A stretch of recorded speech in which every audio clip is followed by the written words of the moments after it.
आज सवेरे उठने के बाद से ही उमा को कुछ ठीक नहीं लग रहा था। एसिडिटी भी हो रही थी। लगता है फिर से प्रेगनेंसी। 6 दिन ऊपर हो चले हैं, पीरियड्स भी नहीं आए हैं। प्रेगनेंसी के बारे में सोचकर ही उसका दिल घबराने लगा। धड़कनें तेज हो गई। वो माँ बनना चाहती थी कि 5 साल से सूनी पड़ी उसकी गोद एक बार फिर हरी हो जाए। मगर पिछले 2 बार से उसे जिस पीड़ा और क्षोभ भरे अनुभवों से गुजरना पड़ा था, उसकी याद आते ही उसका मन खिन्न हो गया। कहीं इस बार भी वही सब दोहराया गया तो हे ईश्वर रक्षा करना। वो गहरी सांस भरकर बिस्तर पर बैठ गई। गुड़िया और मनोज अभी सोए हुए थे। आज रविवार था, दोनों के लिए देर तक सोने का दिन। माँ जी बड़े ताऊजी के घर गई हुई थी। नवरात्रि चल रही थी। पोते के जन्म की मन्नत पूरी करने के लिए उनके यहाँ देवी का जागरण था। जाते हुए माँ जी खुश नहीं थी। पता नहीं देवी की हम पर कब कृपा होगी, मुझे पोते का मुंह दिखा दे तो मैं भी जागरण कराऊं। देवी माँ की परम भक्त माँ जी ने कोई मंदिर, कोई उपवास नहीं छोड़ा था। हालांकि घर हर तरह से संपन्न था, किसी चीज की कोई कमी नहीं थी। फिर भी माँ जी को लगता था कि देवी की उन पर कृपा नहीं है। तभी तो घर में उनके पोते की जगह 5 साल की पोती गुड़िया लिए बैठी थी।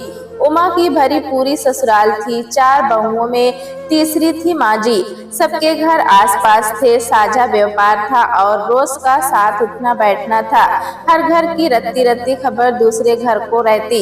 माँ जी के अनुसार बाकी सब पर देवी माँ की असीम कृपा थी, क्योंकि खानदान की सभी बहुएं बेटे जन रही थी सिवाय उमा के। 5 साल पहले गुड़िया को जना था। उसके बाद 2 प्रयासों में लड़के को गर्भ में धारण करने में असफल रही थी, इसलिए उमा उनकी नजरों में हीन व तिरस्कृत थी। बाकी सभी बहुओं ने कैसे गर्भ में आई कन्या का सफाया कर मात्र लड़कों को पैदा करने का गौरव प्राप्त किया है। ये बात उमा से छिपी नहीं थी। वो गर्भ परीक्षण कर लिंग भेद के आधार पर होने वाले गर्भपात की घोर विरोधी थी। आखिर उसके पापा ने उसे और उसकी बहन को बड़े लाड दुलार से पाला है। ऐसी नीच मानसिकता के बीज उसके मस्तिष्क में कभी नहीं पड़े थे। मगर उसकी संपन्न और पढ़ी लिखी ससुराल में तो माजरा ही उल्टा था। कहने को तो पूरा परिवार देवी माँ का परम भक्त था। लगभग रोज ही किसी न किसी घर में देवी माँ के नाम पर कुछ न कुछ कर्मकांड होता ही रहता। मगर जब बात देवी के वास्तविक रूप कन्या के जन्म की होती तो घर के बड़े बूढ़ों के मुंह ऐसे उतर जाते जैसे किसी ने उनकी समस्त संपत्ति छीन ली हो। उमा को जब भी किसी भाभी के गर्भपात की खबर मिलती तो उसका मन घृणा और क्रोध से भर जाता। ऐसा कोई कैसे कर सकता है अपने ही बच्चे के साथ। मगर जब उसने पहली बार गर्भ धारण किया तो समझ में आया कि बेचारी भाभीियों का कोई कसूर नहीं था। संयुक्त परिवार में घर के बड़ों के भीषण दबाव को झेलना कोई बच्चों का खेल नहीं। अच्छे चित हो जाते हैं। फिर घर में एक लाचार पशु सी बंधी बहू की हैसियत ही क्या है, जो अपना विरोध जताकर मुसीबतों को आमंत्रित करे। फिर भी उमा ने हिम्मत नहीं हारी। मनोज प्लीज, ये हमारा पहला बच्चा है, मैं इसे अवश्य जन्म दूंगी। मैं तुम्हारी मनोस्थिति समझता हूँ उमा, ये तुम्हारा ही नहीं मेरा भी बच्चा है। माँ को तो मना लूंगा, मगर ये जो रिश्तेदारों की फौज आसपास जमा है जो आग में घी डालती हैं, उससे कैसे निपटूं? मनोज भी परेशान था। चाहे जो भी हो, मैं सोनोग्राफी नहीं कराऊंगी। जैसे भी हो माँ जी को तुम्हें मनाना ही पड़ेगा। बच्चे को लेकर उमा किसी भी समझौते को तैयार नहीं थी। एक योजना के तहत उमा मायके चली गई और जब माँ जी को उसके गर्भ की खबर लगी तब तक गर्भपात के लिए बहुत देर हो चुकी थी। पहला बच्चा था, इसलिए उमा की नासमझी का नाटक माँ जी समझ नहीं पाई थी।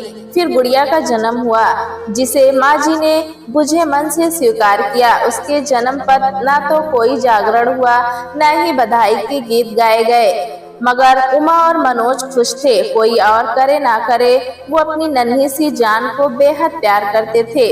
2 साल बाद उमा फिर गर्भवती हुई, पर इस बार माँ जी पूरी तरह से सजग थी। वो पहली भूल को किसी भी कीमत पर दोहराना नहीं चाहती थी। उमा की छोटी से छोटी हरकत भी उनकी पैनी नजर थी।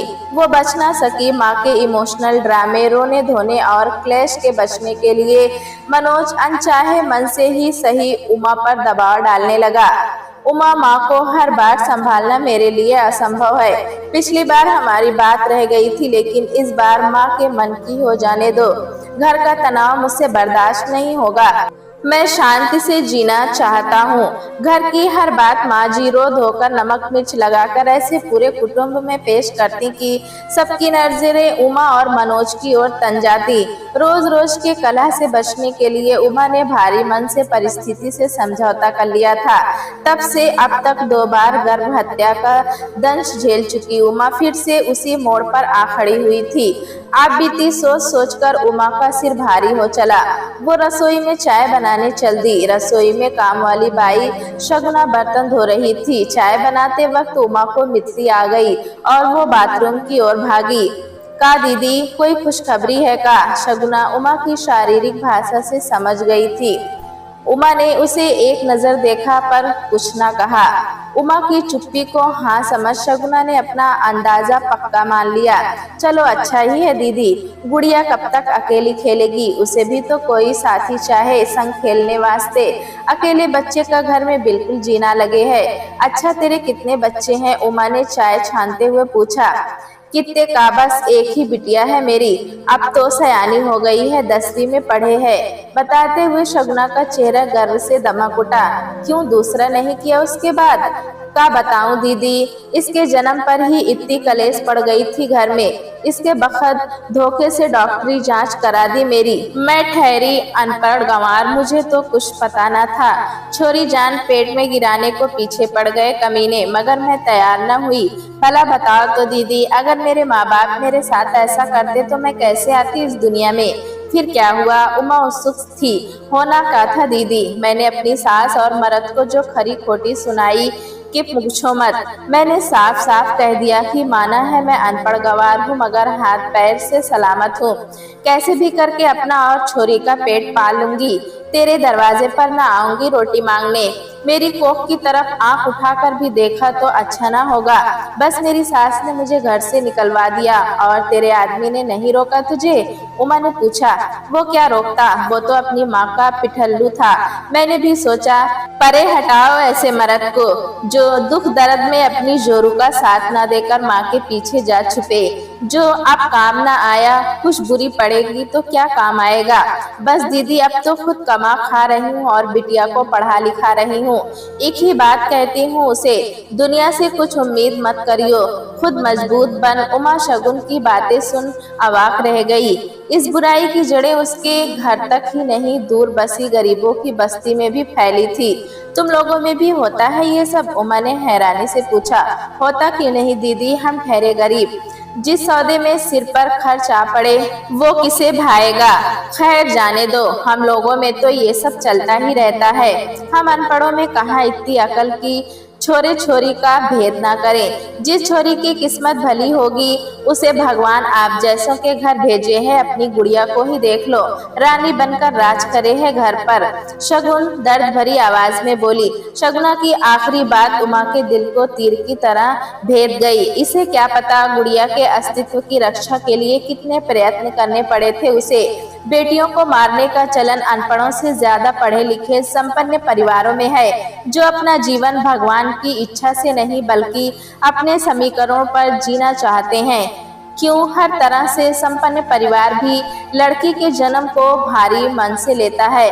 पता नहीं वो कौन सी मानसिकता है जो उन्हें अपने ही अंश को नष्ट करने के लिए उकसाती है। उमा चाय लेकर अपने कमरे में आ गई, मगर अब उसे पीने का मन ना हुआ। जो कुछ उसके सामने आने वाला था उसके लिए वो अभी तैयार नहीं थी। शगुना की बातें उसके कानों में अभी भी गूंज रही थी। दिखने में पतली दुबली छीड़ सी काया वाली शगुना, मगर भीतर कितनी हिम्मती, कितनी साहसी है।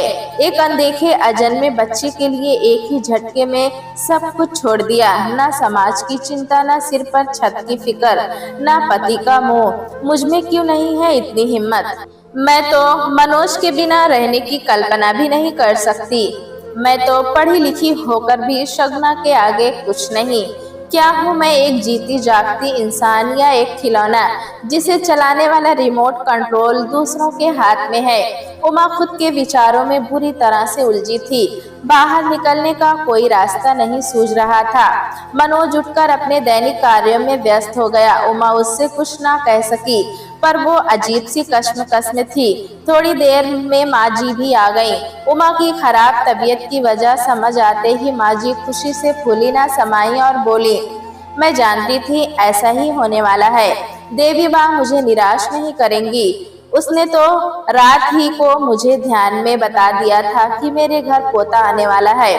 अपनी तीव्र इच्छाओं की पूर्ति की खबर सपने या कल्पनाओं में अपने इष्ट देवी देवता से सुनी ईश्वर वाणी नहीं, बल्कि अपने ही मन का बुना भ्रम जाल है। ये बात माँ जी नहीं समझती थी। उमा की पिछली प्रेगनेंसी में भी देवी ने उन्हें सपने में आकर पोते की खबर दी थी, जो बाद में निर्मूल सिद्ध हुई थी। मैं गीता को फोन कर देती हूँ, वे समय पर जांच कर लेगी। माँ की बात सुन मनोज ने निर्विकार भाव से उमा की ओर देखा। उमा के मन की पीड़ा उसकी आंखों में साफ झलक रही थी, जिसे समझकर भी वो कुछ ना कह सकी। उमा को तीसरा महीना चढ़ चला था। माँ जी ने उमा की सोनोग्राफी का अपॉइंटमेंट लिया हुआ था और परिणाम अनुकूल न होने पर गिराने का इंतजाम भी पुख्ता था। वैसे तो हमारे देश में लिंग परीक्षण अपराध की श्रेणी में आता है, मगर कुछ अतिरिक्त सुविधा शुल्क देकर कौन सी ऐसी सुविधा है जो खरीदी नहीं जा सकती है। उमा के साथ क्लिनिक में मनोज को न भेजकर माँ जी खुद जा रही थी, क्योंकि उन्हें अपने बेटे पर पूरा भरोसा न था। कहीं उमा की बातों में आकर पलट गया तो उनकी उम्मीदों पर पानी फिर जाएगा। उमा की सोनोग्राफी हो चुकी थी। आशाओं पर एक बार फिर पानी फिर गया था, मगर वो नियति के आगे घुटने टेकने को तैयार नहीं थी। जैसे जैसे गर्भपात का समय पास आ रहा था, उमा की बेचैनी बढ़ती जा रही थी। उसका अंतर्मन चित्कार कर रहा था, मत होने दो ये अनर्थ उमा, बहुत हुआ, कब तक यूं अपने ही खून की हत्याओं का पाप ढोती रहेगी। क्या तू शगुना से भी गई गुजरी है? जब वो अपनी कोख की रक्षा के लिए सब कुछ त्याग सकती है तो तू क्यों नहीं? क्या होगा? ज्यादा से ज्यादा यही ना कि तुझे घर छोड़ना पड़ेगा, मगर अपनी बच्ची को कम से कम जीवित तो देख पाएगी। वो नन्ही सी जान पूरी तरह से तुझ पर आश्रित है। सोचती होगी कि मैं अपनी माँ की कोख में सुरक्षित हूँ। मेरी माँ है तो कोई मेरा क्या बिगाड़ सकता है। चैन से सोई होगी वो। क्या बीतेगी उस पर जब जानेगी कि अपनी कोख में सहेजने वाली माँ ही आज प्राणघातनीय बनी हुई है। मत कर ऐसा अन्याय उसके साथ। आज मनोज के प्यार की भी परीक्षा होने दे। हर बार गलत फैसलों के लिए मातृ सम्मान के नाम पर माँ के साथ खड़ा होने वाला आदमी क्या एक सही फैसले के लिए तेरे साथ नहीं खड़ा हो सकता? और अगर वो अभी तेरे साथ खड़ा नहीं हो सका तो फिर ऐसे पति से क्या उम्मीद करना? वो तो जीवन के लिए किसी भी मोड़ पर तेरा साथ छोड़ सकता है। तू इतनी असक्षम भी नहीं कि अपनी बच्चियों का भार ना उठा सके। बस जरा सी हिम्मत कर उमा। उमा चलिए। नर्स की आवाज सुन उमा का शरीर जैसे काट का हो गया। जैसे तैसे वो खड़ी हुई, मगर पाँव नहीं हिला पा रही थी। ये मुझसे नहीं होगा माँ जी, मैं ये नहीं करूँगी। कंठ में फंसा निर्णय पूरे आवेश में साथ बाहर निकला। मनोज जिस क्लेश के आगे नतमस्तक था, वो आज पूरे उफान पर था। बहुएं घर बसाने के लिए होती हैं, उजाड़ने के लिए नहीं। मेरे वंश का खात्मा करने पर तुली है ये। कह देती हूँ मनोज, या तो इसे समझा ले, वरना इसका हमसे कोई नाता नहीं रहेगा। ना रहे तो ना सही माँ जी, मैं इसके लिए तैयार नहीं हूँ, मगर इस बार अपनी कोख पर आँच न आने दूंगी। मेरा निर्णय नहीं बदलने वाला। आगे जैसी आपकी मर्जी। मैं आज ही यहाँ से अपनी बेटी को लेकर चली जाऊंगी। उमा की वाणी और भाव दोनों शांत थे। अनवरत मानसिक द्वंद्वों के तूफान एक निर्णय पर आकर ठहर गए थे। अब वो हर परिस्थिति का सामना करने के लिए तैयार थी। कोई कहीं नहीं जाएगा माँ, उमा ने जो किया ठीक किया। मैं खुद भी यही चाहता था, मगर ना जाने क्यों चाह कर भी साहस नहीं कर पा रहा था। अपनी दो बेटियों की हत्या की ग्लानि अभी तक है मुझे, तीसरी की झेलने की शक्ति नहीं है मुझ में। हिम्मत करके मनोज भी बोला, बेटा ये क्या कह रहा है तू? इसके साथ साथ तेरा भी सिर फिर गया है क्या? मरने के बाद कोई क्रियाक्रम श्राद्ध करने वाला भी नहीं होगा तेरा, आत्मा को मुक्ति नहीं मिलेगी। माँ की बातें सुन इस बार मनोज की सहनशक्ति जवाब दे गई। आत्मा की मुक्ति अपने अच्छे बुरे कर्मों से होती है, किसी कर्मकांड से नहीं। और आज ये बात आप कान खोलकर सुन लो माँ, अगर तुमने उमा की प्रेगनेंसी में किसी भी तरह की कोई भी बाधा खड़ी की या उसे किसी भी तरह का तनाव दिया तो हमारी मुक्ति हो या ना हो, तुम्हारी भी नहीं होगी, क्योंकि फिर मैं तुम्हारे मरने पर ना तो तुम्हारा क्रियाक्रम करूंगा और ना ही पिंडदान। आज मनोज के दिल में फंसा बरसों का गुबार भी फूटकर बाहर निकल गया। माँ जी उसके जवाब से जड़बत रह गईं। उमा, अगर तुम्हारे साथ किसी भी प्रकार का दुर्व्यवहार हुआ तो तुम्हारे साथ मैं भी ये घर छोड़ दूंगा। मनोज की अप्रत्याशित प्रतिक्रिया से उमा भावविह्वल हो गई और उससे लिपटकर रो पड़ी। आज उसकी सूनी गोद फिर हरी हो गई थी। आज उसने अपनी कोख के साथ अपने सुहाग पर भी अधिकार पा लिया था। दोस्तों, कहानी कैसी लगी हमें कमेंट में जरूर बताएं। चैनल पे नए हैं तो एक लाइक और सब्सक्राइब करना ना भूलें।